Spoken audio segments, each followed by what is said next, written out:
السلام عليكم ورحمة الله وبركاته حبايب قلبي طلاب تانية إعدادي، يا رب تكونوا بألف خير. معاكم مستر زادي معاذ مدرس الدراسات للمرحلة الإعدادية والتاريخ للمرحلة الثانوية والبكالوريا. النهارده يا رجالتنا حبايب قلبي الحلوين هندرس منهج تانية إعدادي مع بعض، وأول درس عندي هو موقع ومظاهر سطح قارة آسيا وأوروبا. والجواب باين من عنوانه يا مستر. المنهج بيتكلم عندي لقارتين، قارة آسيا وقارة أوروبا، لأن احنا ده من المتوقع جدا لأن احنا في سنة أولى إعدادي خدنا قارة إيه؟ أفريقيا. النهارده حبايب قلبي هناخد أول درس عندي موقع ومظاهر سطح قارة آسيا وأوروبا، يعني هنتكلم على قارتين، قارة آسيا وقارة أوروبا، هنعرف عنهم الموقع الفلكي والموقع الجغرافي ومظاهر السطح يا صديقي جبال هضاب سهول. يلا بينا يا صديقي، سمي الله وصلي على الرسول ويلا نبدا يا صديقي. بص يا حبيب قلبي، المنهج بتاعي بيتكلم على 4 وحدات، وحده اولى وحده ثانيه وحده ثالثه وحده رابعه. اول وحدتين يا صديقي تاريخ، والوحدتين الاخر جغرافيا يا صديقي تاريخ. نشوف بقى حبيب قلبي موقع ومظاهر سطح قاره اسيا واوروبا، وده الدرس الاول عندي. بص يا حبيب قلبي، انا مستر زياد قارة آسيا وقارة أوروبا ده مكتوبهم مع بعض عشان الدرس بتاعي أو المنهج بتاعي بيتكلم على قارة آسيا وأوروبا. ده مكتوبهم مع بعض يا حبيب قلبي، وخليتهم قارة اسمها قارة أوراسيا، يبقى واخدة من جزء آسيا واخدة أوروبا، تسمى أوراسيا. تسمى إيه؟ أوراسيا. تمام يا رجالة؟ يبقى يطلق على القارتين آسيا وأوروبا مصطلح أوراسيا، يطلق عليه إيه؟ مصطلح أوراسيا. حلو الكلام. وذلك لأن قارة أوروبا دي قارة أوروبا اهي، ودي قارة آسيا اهي، فقارة أوروبا الامتداد الغربي لقارة آسيا، صح ولا لأ؟ يبقى يطلق عليها أوراسيا، وذلك لأن قارة أوروبا تبدو كأنها امتداد طبيعي لقارة آسيا من جهة الغرب، صح كده؟ ويظهر ذلك من خلال خريطة زي ما أنا موضح لك يا صديقي. قارة آسيا اهي وقارة أوروبا اهي، يبقى قارة أوروبا هي امتداد طبيعي في الناحية ايه الغربية لقارة ايه؟ آسيا. حبيب قلبي ملي عينك من الخريطة دي دلوقتي عشان هشوف المواقع بتاعتي. موقع ومساحة قارة آسيا وأوروبا. نشوف قارة آسيا الأول. بيقول لي من الخريطة التي أمامك ستلاحظ الموقع الفلكي والجغرافي لقارة آسيا. أقول لك على حاجة حلوة، انا مش محتاج اي حاجه في الموقع الفلكي. يعني هنا بيقول لي تمتد بين دائرتي عرض 10، مش محتاجه يا صاحبي، ما يلزمنيش في حاجه، ما بيسالنيش فيه، ما بيجيش في الامتحان، مش وضعي ورقه امتحانيه اصلا. فنركز كل يا صديقي كل التركيز على الموقع الجغرافي. بيقول لي يا صديقي قاره اسيا تقع في النصف الشمالي للكره الارضيه، هي فعلا موجوده فوق في النصف الشمالي للكرة الأرضية، ما عدا الجزر الإندونيسية الواقعة جنوب دائرة الاستواء. تعالى كده اما نشوف يا زوز، ادي قارة آسيا اهي موجودة في الجزء الشمالي اهي، صح ولا لأ؟ طيب دي دائرة الاستواء اللي احنا شايفينها مع بعض دي، صح ولا لأ؟ الخط ده كده دائرة الاستواء. بص كده الجزر الإندونيسية ايه يا رجالة؟ شايفينها؟ كل دي جزر ايه؟ إندونيسية، دي موجودة في الجزء الجنوبي. يبقى معظم قارة آسيا موجودة في الجزء ايه؟ الشمالي، ما عدا الجزر ايه يا رجاله؟ الاندونيسيه، دي موجوده في الجزء ايه؟ الجنوبي، جنوب دائره الاستواء. بيقول لي يا صديقي قاره اسيا اكبر قارات العالم من حيث الامتداد الفلكي. طبعا كده كده كلنا عارفين ان قاره اسيا هي اكبر قاره موجوده عندي في العالم. بيقول لي يا صديقي تمر بقاره اسيا 3 دوائر عرض رئيسيه. ايه هي ال3 دوائر عرض رئيسيه؟ تعال اما نشوفهم. احنا مش عايزين نقرا يا صديقي، احنا عايزين نشوف. قاره اسيا اهي اول دائره عرض ايه يا رجاله؟ وهي الدائره القطبيه الشماليه. تاني دائرة عرض هي رجالة وهي مدار السرطان. تالت دائرة عرض وهي رجالة ادي دائرة الاستواء. يبقى قارة آسيا يا شباب بيمر بيها 3 دوائر عرض رئيسية، وهي الدائرة القطبية الشمالية ومدار السرطان ودائرة ايه؟ الاستواء. في مشكلة حبايب قلبي؟ مفيش مشكلة يا عيوني الزوز من جوه. تعالى كده يا رجاله نشوف مع بعض الموقع الجغرافي لقاره اسيا. الموقع الجغرافي لقاره ايه؟ اسيا. تعالى من كده اما نشوف يا حبيب قلبي. ادي قاره اسيا ايه؟ شمالها ايه يا رجاله؟ قاره اسيا ايه؟ شمالها ايه؟ المحيط القطبي الشمالي. يبقى شمال قاره اسيا محيط قطبي شمالي. اديله شمال قاره اسيا محيط قطبي شمالي. شمال قارة آسيا محيط قطبي شمالي. شمال قارة آسيا محيط قطبي شمالي. شمال قارة آسيا محيط قطبي شمالي. ده شمال قارة آسيا. طب جنوب قارة آسيا المحيط الهندي. جنوب قارة آسيا المحيط الهندي. جنوب قارة آسيا المحيط الهندي. طب شرق قارة آسيا المحيط الهادي. طب شرق قارة آسيا المحيط الهادي. يبقى شمال قارة آسيا محيط قطب شمالي. شمال قارة آسيا محيط قطب شمالي. شمال قارة آسيا محيط قطب شمالي. طب جنوب قارة آسيا المحيط الهندي. طب شرق قارة آسيا المحيط الهادي. طب غرب قارة آسيا، تعالى لي يا صديقي اما اقول لك. غرب قارة آسيا عندي نوعين من الحدود الغربية: حدود غربية مائية، حدود غربية برية. حدود غربية مائية، حدود غربية برية. تعال نشوف الحدود الغربية المائية. بص يا صديقي، عندي هنا البحر الأحمر اهو، عندي البحر المتوسط، عندي البحر الأسود أو الأسود. يبقى البحر الأحمر، البحر المتوسط، البحر الأسود، ده موجود غرب قارة إيه؟ آسيا. يبقى دي حدود إيه؟ مائية. دي حدود إيه؟ مائية. طب الحدود البرية اللي هي ما فيهاش مية، قال لي عندي جبال أورال. جبال أورال، جبال شفوية، جبال أورال، جبال أورال. يبقى أنا عندي نوعين من الغرب، من اتجاه الغرب في قارة آسيا: حدود غربية مائية، حدود غربية برية. حدود غربية مائية عندي 3 بحار: البحر الأحمر، متوسط، بحر أسود. طب حدود برية غربية جبال ايه؟ الأورال، اللي بتفصلها عن قارة ايه؟ أوروبا. في مشكلة يا حبايب قلبي؟ انا كده خلصت الموقع ايه؟ الجغرافي. يبقى تحيط بقارة آسيا محيطات من ثلاث جهات: في الشمال محيط قطبي شمالي، في الشرق محيط هادي، في الجنوب المحيط الهندي. طب في الغرب يا عم زياد حدود مائية: البحر الأحمر والبحر المتوسط والبحر الأسود. حدود برية معظمها في جبال الأورال التي تفصلها عن قارة ايه؟ أوروبا. ده الكلام اللي أنا قلته صح؟ طب تقترب قارة آسيا من قارة أفريقيا، قال لي عند مضيق باب المندب. هنشوف الكلام ده على الخريطة دلوقتي. تقترب من قارة أوروبا عند البوسفور والدردنيل. طب تقترب من أمريكا الشمالية عند مضيق بيرنج. تقترب من استراليا عند بحر تيمور أو الواد تيمور.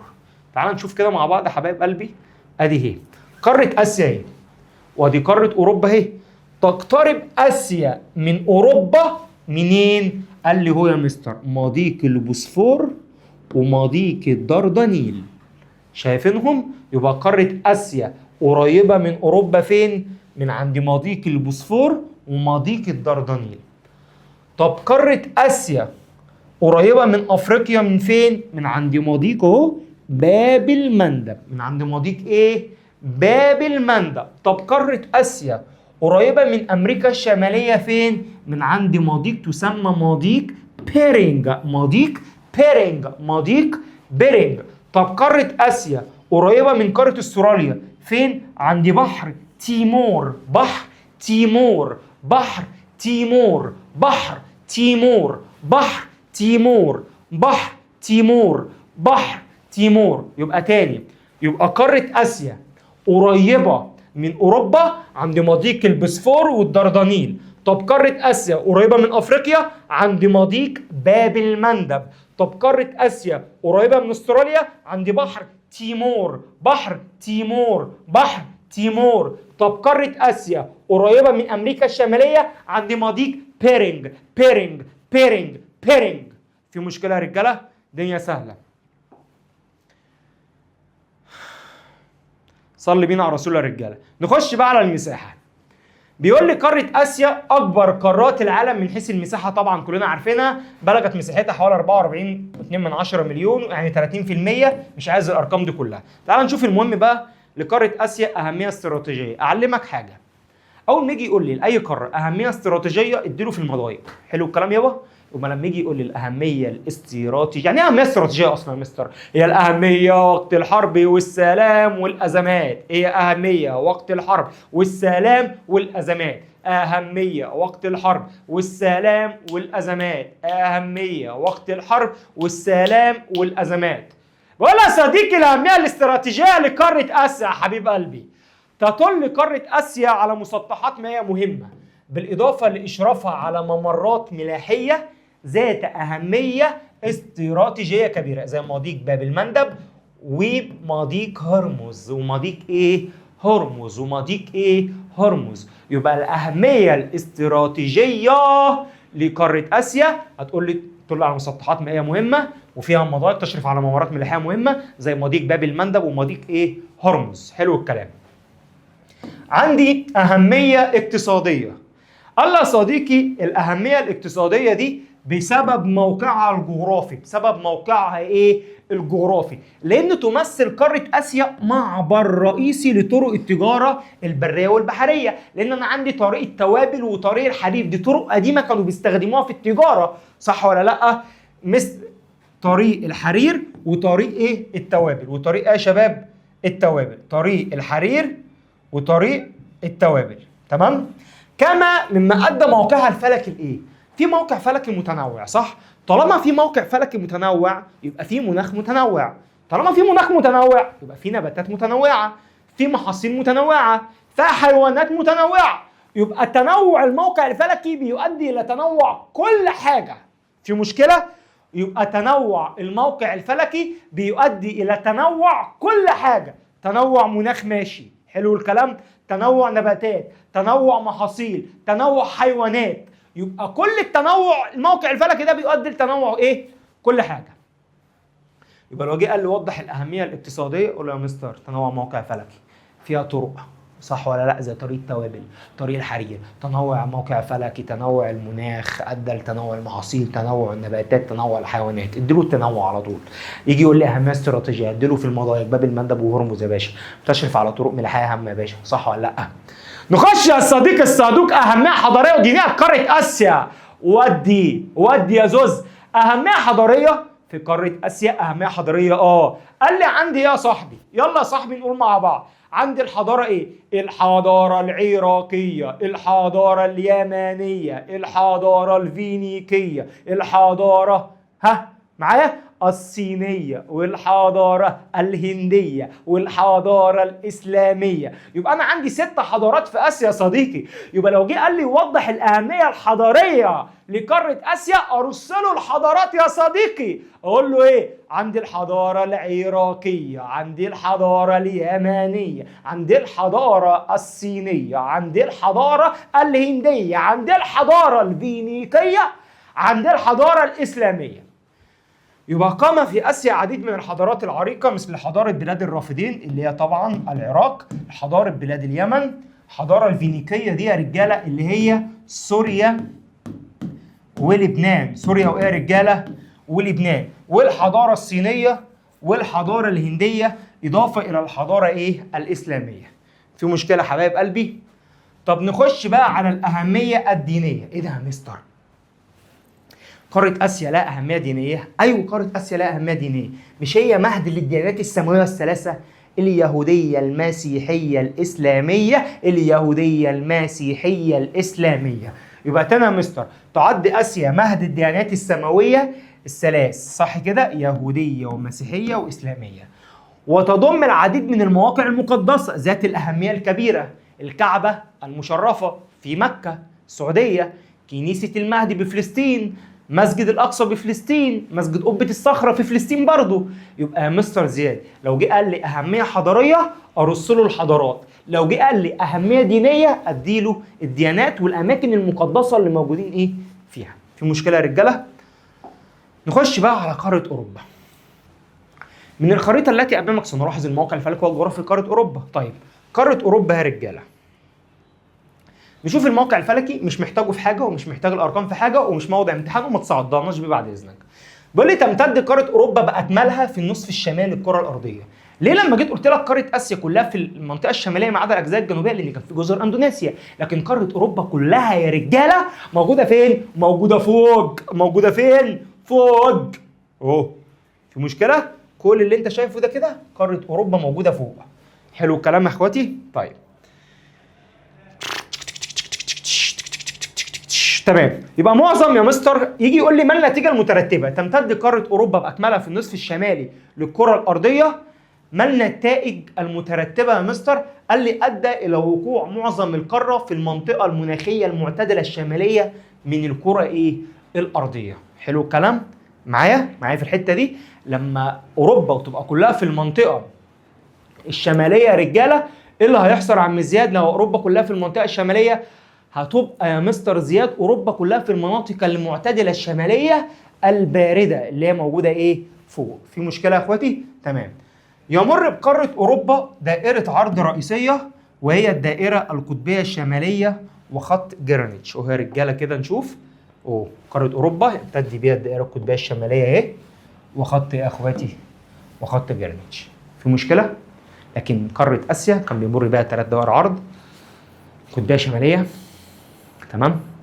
مدار السرطان دائره الاستواء. لكن في قاره اوروبا هي دائره واحده وخط طول رئيسي واحد. اوكي طيب تعالى بقى نشوف يا عم زياد الموقع الجغرافي. قال لي يا مستر قاره اوروبا شمالها محيط قطبي شمالي، جنوبها بحرين متوسط واسود، غربها محيط اطلنطي، شرقها قاره اسيا. تعالى اما نشوف الكلام ده عامل على الخريطه بعد اذنك، انا ما بحبش الكلام ده. ادي قاره اوروبا اهو، شمالها محيط قطبي ايه؟ شمالي. في مشكله؟ جنوبها البحر المتوسط والبحر الاسود. تمام. طب يا مستر شرق قاره اوروبا؟ قال لي هنا قاره اسيا، صح ولا لا؟ طب غرب قاره اوروبا؟ قال لي المحيط ايه؟ الاطلنطي. في مشكله يا اخواتي؟ سهله. يبقى تاني، شمال قاره اوروبا محيط قطبي شمالي، جنوب قاره اوروبا البحر الاسود والبحر المتوسط. طب شرق قاره اوروبا قاره اسيا. طب غرب قاره اوروبا محيط الاطلنطي. حلو الكلام يا اخواتي حبايب قلبي. اوعى تنسى يا صديقي، صلوا على الرسول يا صديقي، اللهم صل وسلم وبارك على حبيبي محمد صلى الله عليه وسلم. اوعى تنسى يا صاحبي تدعي لام حبيبه قلبي بالرحمه والمغفره. المساحه، قاره اوروبا سادس قارات العالم. يبقى قاره اوروبا يا مستر مالها؟ سادس قارات ايه؟ العالم، حيث بلغت مساحتها 10.5 مليون كيلومتر مربع، أي 7% من مساحة إيه؟ اليابس.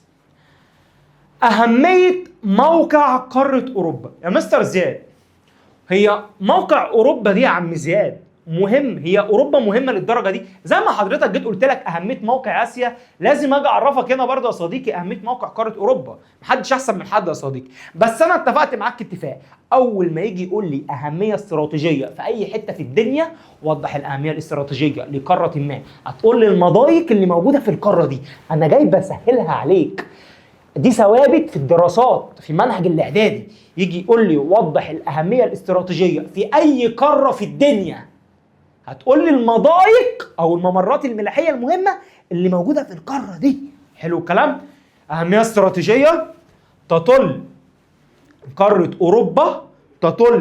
اوروبا على مسطحات مائيه مهمه، بالإضافة لإشرافها على ممرات ملاحية ذات أهمية استراتيجية كبيرة زي مضيق جبل طارق، مضيق البوسفور، ومضيق الدردانيل. مضيق جبل طارق، مضيق البوسفور، ومضيق الدردانيل. مضيق جبل طارق ومضيق البوسفور ومضيق الدردانيل. يبقى يجي يقول لي وضح الأهمية الاستراتيجية للقارة الأوروبية. عندي يا عم زياد مضيق جبل طارق ومضيق البوسفور ومضيق الدردانيل.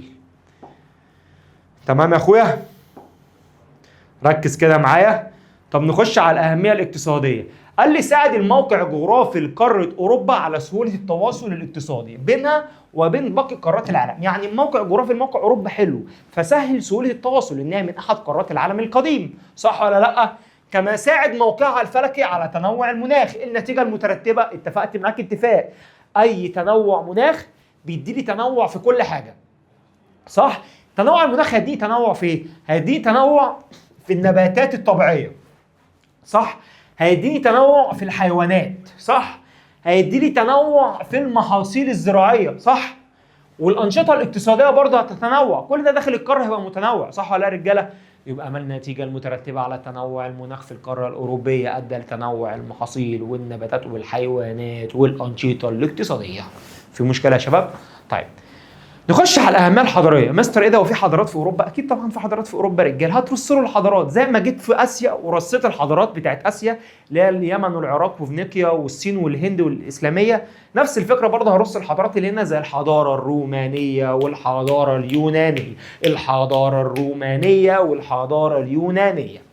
يبقى اهميه حضاريه، قامت عدة حضارات قديمة في قارة أوروبا مثل الحضارة اليونانية والحضارة الرومانية، كما قامت بها الحضارة الغربية الحديثة التي شهدت الثورة العلمية والصناعية. تمام كده يا رجالة؟ أنا كده خلصت الجزئية بتاعت إيه؟ بتاعت إيه؟ موقع الفلك والموقع الجغرافي وأهمية إيه؟ المواقع. نلعب بقى الجاكيت ده كده، القميص ده عشان أنا اتحريت جدا بصراحة. جو نار يعني، التكييف شغال والله بس الجو ساوي، جو هراوي. كله بقى ركز معايا حبايب قلبي، طلبه وطالبات تانية اعدادي. نخش في مظاهر السطح في قاره اسيا وقاره ايه يا صديقي؟ اوروبا. حلو الكلام. بيقول يا صديقي قاره اسيا تتنوع مظاهر السطح في قاره اسيا، تمام؟ بتشغل السلاسل الجبليه والهضاب اكتر من نص مساحه قاره اسيا، وتظهر ذلك من خلال الخريطه. يعني يا مستر زياد حضرتك في الجزئيه دي انا هدرس الجبال وهدرس الهضاب وهدرس السهول في قاره اسيا وقاره اوروبا، في قاره اسيا وقاره اوروبا. يلا كده معايا ركز يا صديقي، نمسك حاجه حاجه واحده واحده. ما تنساش صلي على الرسول صلى الله عليه وسلم، اللهم صل وسلم وبارك على حبيبي محمد صلى الله عليه وسلم. اكد فهمك يا صديقي انك تعد قاره اسيا الاعلى بين قارات العالم من حيث متوسط الارتفاع، اذا يبلغ متوسط ارتفاع سطحها نحو 780 متر، وتضم 42 قمه جبليه من بينها اعلى 30 قمه في العالم. والله ما محتاج المعلومات دي كلها. نشوف الجبال يا صديقي، ركز معايا يا حبيب قلبي. توجد في قاره اسيا سلاسل جبليه ضخمه وشاهقه، تمام؟ تاني، يبقى توجد في قاره اسيا ايه يا مستر؟ سلاسل جبليه ضخمه وشاهقه الارتفاع وعظيمه الامتداد. يبقى في قاره اسيا فيها يا مستر سلاسل جبليه ضخمه وايه؟ وشاهقه الارتفاع وعظيمه الامتداد. زي ايه؟ زي جبال الهيمالايا، زي جبال الهيمالايا التي تعد اعلى واضخم سلاسل جبليه في العالم، وتوجد بها قمه تسمى قمه ايفرست، تسمى قمه ايفرست، تسمى قمه ايفرست.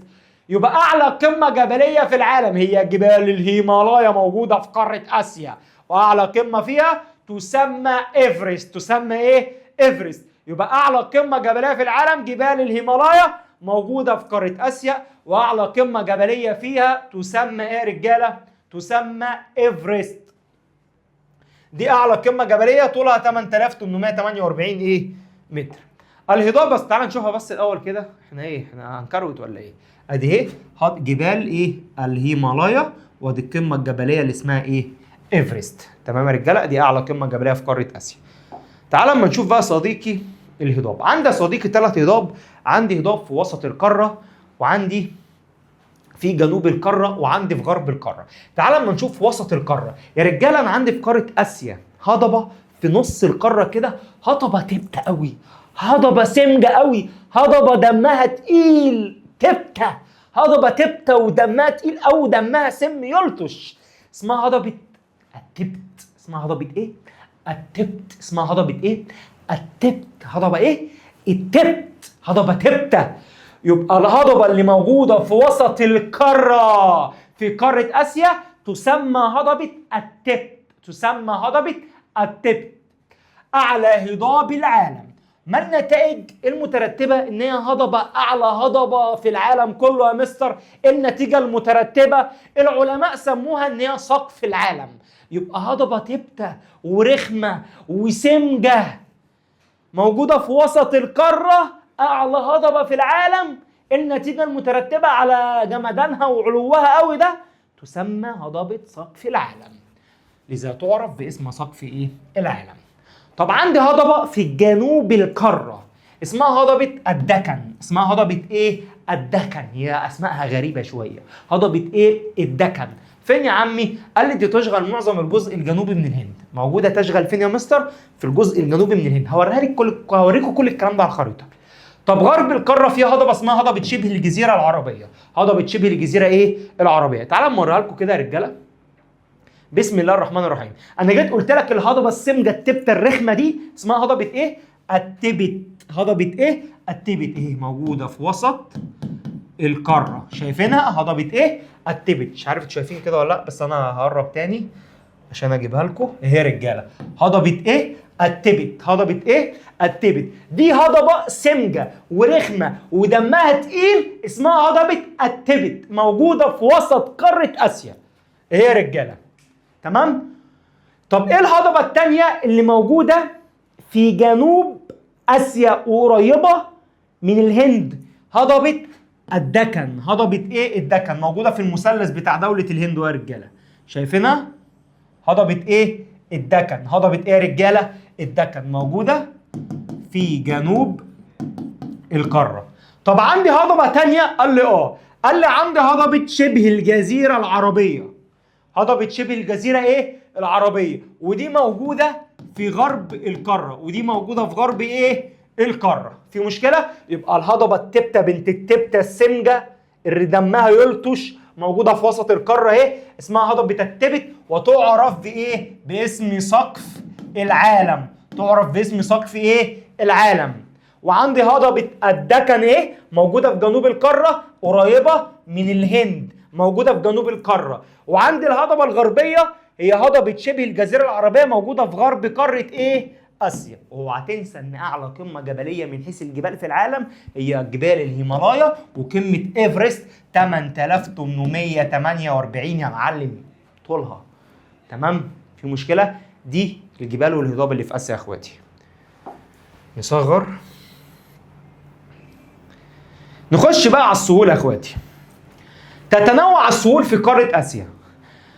عندي السهول الفيضية وعندي السهول الساحلية. يعني ايه سهول فيضية؟ هي سهول على جانبي الانهار، يعني مية عذبة. طب السهول الساحلية هي سهول على المسطحات المائية اللي هي مية مالحة، اللي هي بحار او محيطات، اللي هي بحار او محيطات. حلو الكلام.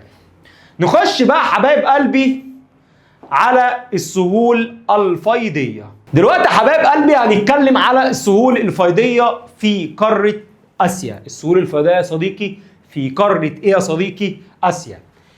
يجري في قارة آسيا العديد من الأنهار التي كونت سهول فيضية واسعة وخصبة. خد بالك، السهول الفيضية يعني أنهار، يعني مية عذبة. سهول فيضية يعني أنهار، يعني مية عذبة. تاني، سهول فيضية يعني أنهار، يعني مية عذبة، يعني تربة خصبة، يعني في زراعة. اوعى تنسى الحتة دي.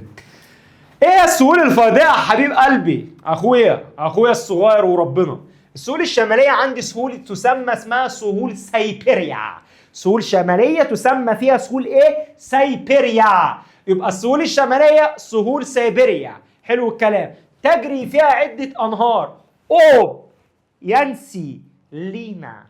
أوب، يانسي، لينا. يبقى السهول سيبيريا أو السهول الشمالية تجري فيها عدة أنهار.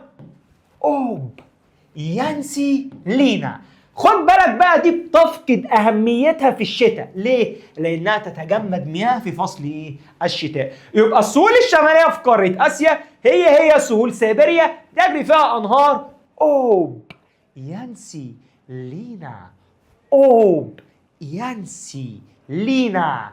تتجمد مياه في فصل إيه يا شباب؟ الشتاء. من ناحية إيه؟ السهول إيه؟ الشمالية. طب السهول الشرقية يا حبيب قلبي أخويا، السهول إيه؟ الشرقية. قال لي عندها صديقي سهل السين. سهل إيه؟ السين. وتجري فيها عدة أنهار. يبقى السهول الشرقية ناحية الشرق يا مستر كده. عندي إيه؟ سهل السين بتجري فيها عدة أنهار، وأشار نهر اليانجيتسي. اليانجيتسي اليانجيتسي اليانجيتسي.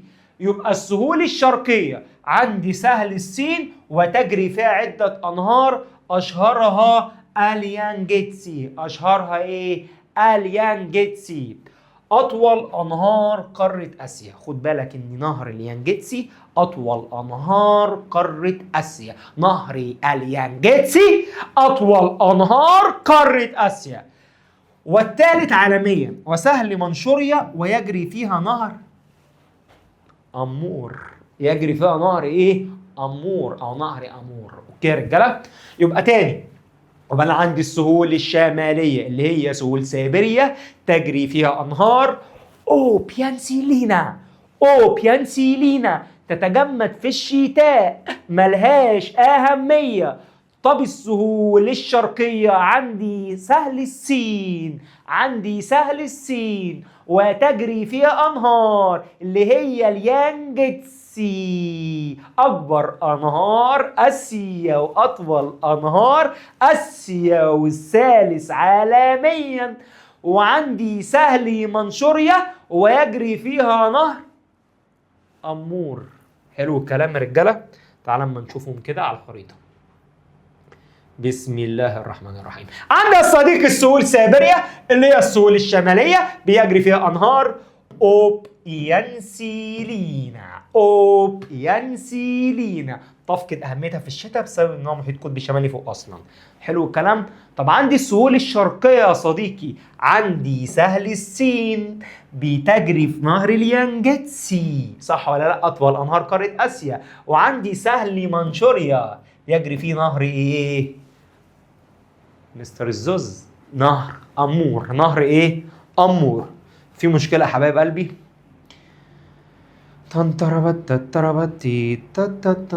يبقى أنا كده خلصت حبايب قلبي السهول الشمالية والشرقية.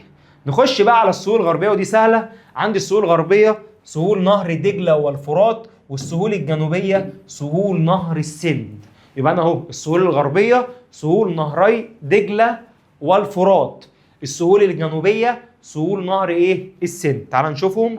يبقى السهول الغربية دجلة والفرات، سهول غربية دجلة والفرات. السهول الجنوبية سهول نهر السند، سهول نهر السند. شايفين يا رجالة؟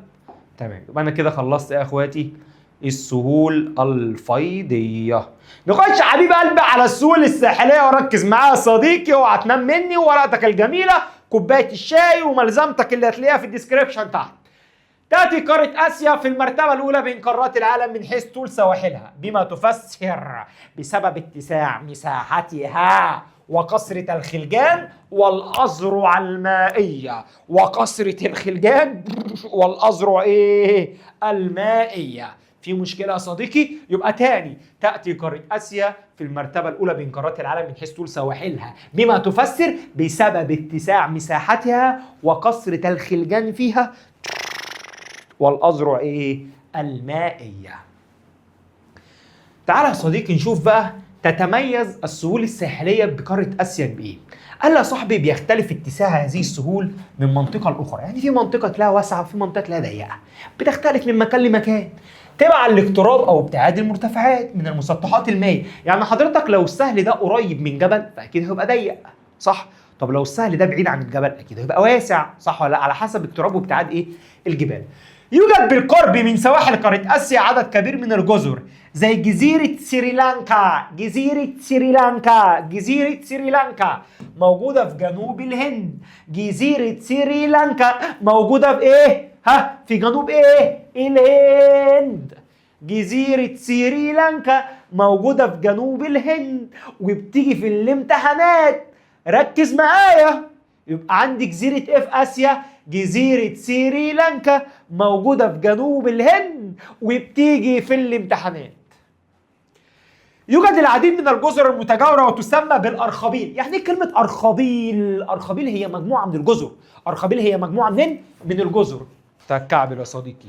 يبقى أرخبيل مجموعة منين يا شباب؟ مجموعة من الجزر. الأرخبيل مجموعة منين؟ من الجزر. يبقى يوجد العديد من الجزر المتجاورة وتسمى بالأرخبيل، زي أرخبيل اليابان وأرخبيل أندونيسيا. أرخبيل اليابان وأرخبيل إيه؟ أندونيسيا. خد بالك كل الحاجات اللي أنا عمال أقولها لك دي بتتأثر طبعا وبتتدهور بسبب التغيرات المناخية والتلوث والاستغلال المفرط من بين التهديدات الرئيسية التي تواجهها السهول الساحلية. يبقى التلوث، التغيرات المناخية، الاستغلال بيتأثر على الكلام اللي أنا قلته ده كله. تعال بقى نشوف يا رجالة الجزر والأرخبيلات اللي موجودة. عندي هنا يا رجالة إيه؟ جزيرة سريلانكا. مش دي الهند؟ صح؟ جزيرة سريلانكا موجودة في جنوب إيه؟ الهند. عندي أرخبيل أندونيسيا يا رجالة، تمام؟ وعندي أرخبيل اليابان يا رجالة، وفي هنا أرخبيل برضو إيه؟ الفلبين، تمام؟ اوعى تنسى يا صديقي، ادي جزيره سريلانكا اهو، وارخبيل اليابان، ارخبيل الفلبين، الارخبيل ايه؟ الاندونيسي. تمام كده يا رجاله؟ كله بقى كده يركز معايا. دي كده السهول، كده انا خلصت السهول الفيضيه والسهول الساحليه في قاره اسيا. نخش بقى يا صديقي يا حبيب قلبي على مظاهر السطح في قاره ايه؟ قاره ايه؟ قول يا قاره اوروبا. قاره ايه؟ اوروبا.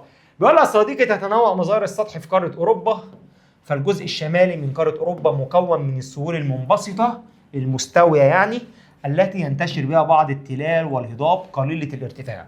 يبقى الجزء الشمالي في أوروبا سهول منبسطة فيها جبال وهضاب بس قليلة الارتفاع. وتسود السلاسل الجبلية العالية الجزء الجنوبي. يبقى معظم الجبال العالية في قارة أوروبا موجودة تحت مش موجودة فوق. يبقى اللي فوق من قارة أوروبا، الجزء الشمالي من قارة أوروبا، جبال مش عالية قوي. لكن الجزء الجنوبي اللي موجود في قاره اوروبا، الجزء الجنوبي اللي موجود في قاره اوروبا ده اللي فيه ايه؟ ايوه سامعك، فيه جبال ايه؟ عاليه. ويظهر ذلك من خلال الخريطه التاليه. تعال ما نشوف مع بعض يا صديقي. الجبال. يمتد في قاره اوروبا العديد من السلاسل الجبليه واشهرها سلسله جبال الألب. سلسله جبال ايه؟ الألب. قلبي. يبقى سلسله جبال ايه؟ الألب، مش القلب بالقاف، لا الألب، الف لام الف لام ب على طول. يبقى الألب. يبقى مستر السلاسل الجبليه اللي موجوده في قاره اوروبا سلاسل جبال ايه؟ الألب. دي خد بالك بقى اعلى قمه بيها قمه مون بلان. قمه مون بلان. امال اعلى قمه جبليه في اسيا الهيمالايا اللي هي ايفرست. لكن اعلى قمه جبليه في اوروبا اللي هي الألب اعلى قمه فيها مون بلان. حلو الكلام؟ يبقى اعلى قمه جبليه في جبال الألب مون بلان، حيث يزيد ارتفاعها عن 4800 متر. مسمياتها جبال الألب دي بتتسمى في بلد تانية باسم تاني وبلد اخرى برضو باسم تاني. مسمياتها تختلف من دولة لأخرى، فتعرف باسم جبال البرانس بين فرنسا واسبانيا. يبقى هي جبال برنسيسة. جبال الألب دي في فرنسا واسبانيا بيسموها بالبرانس، جبال البرانس. طب جبال الألب الدينارية فين؟ موجودة في شبه جزيرة البلقان.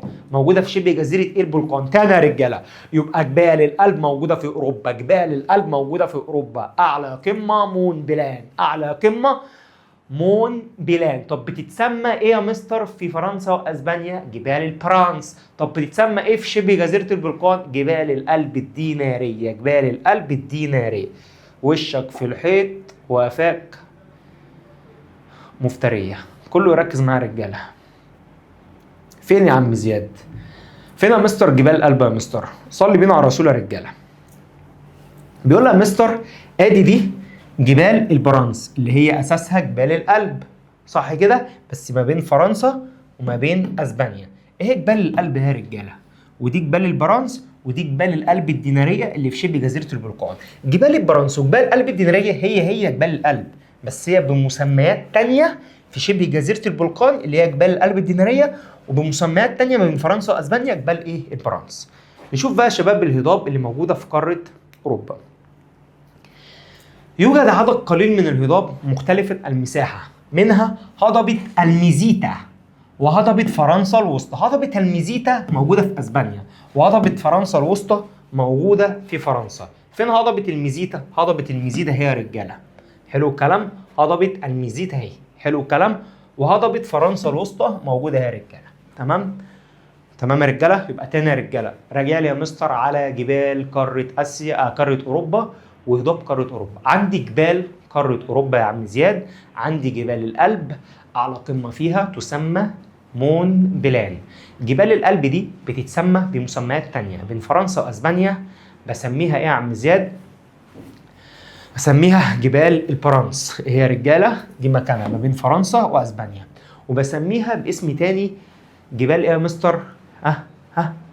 في شبه جزيرة البرقان، جبال الألب الدينارية. جبال الألب الدينارية. طب الهضاب يا مستر اللي موجودة في قارة أوروبا، اوعى تنام يالا مني. قارة أوروبا الهضاب اللي فيها إيه؟ عندي هضبة الميزيتا موجودة في أسبانيا، وعندي هضبة فرنسا إيه؟ الوسطى. في مشكلة؟ نخش بقى يا إخواتي على إيه؟ على السهول. نخش على إيه؟ على السهول. نصغر البتاعة دي شوية كده يا زوزة.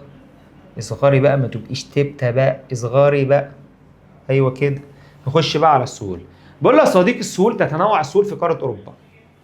عندي سهول فيضية وعندي سهول ساحلية. السهول الفيضية اسهل مما يمكن يا رجالة. السهول الفيضية زي السهل الاوروبي العظيم. السهل الاوروبي العظيم. السهل الاوروبي العظيم. يبقى السهول الفيضية زي ايه يا اخواتي؟ السهل الاوروبي العظيم. ده اكبر السهول الفيضية اللي موجودة في قارة اوروبا اصلا. يبقى اكبر السهول الفيضية اللي موجودة في قارة ايه؟ اوروبا. يجري فيها العديد من الانهار ومنها نهر الفولجا اطول انهار اوروبا. امال كان اطول انهار في اسيا اسمه ايه؟ ايوه فاكر اسمه اليانجيتسي. اسمه ايه؟ اليانجيتسي اللي هو اطول انهار في اسيا وثالث على مركز العالم، صح ولا لا؟ لكن اطول انهار في اوروبا نهر الفولجا ونهر الدانوب. يبقى تاني السهول الفيضية عند السهل الأوروبي العظيم. أكبر السهول الفيضية اللي موجودة فين؟ اللي موجودة فين؟ في أوروبا. تاني يبقى السهول الفيضية عند السهل الأوروبي إيه؟ العظيم. تاني أكبر السهول الفيضية اللي موجود في قارة إيه؟ أوروبا. يجري فيه العديد من الأنهار ومنها إيه؟ نهر الفولجا أطول أنهار أوروبا. وعندي ايه كمان؟ نهر الدانوب. وعندي ايه كمان؟ نهر الدانوب. وعندي ايه كمان؟ نهر الدانوب. قال لي يا مستر قد ساعدت هذه السواحل على سهولة الاتصال بين أجزاء القارة وتحقيق التنمية الزراعية. تعالى كده اما نشوف السهل الأوروبي العظيم.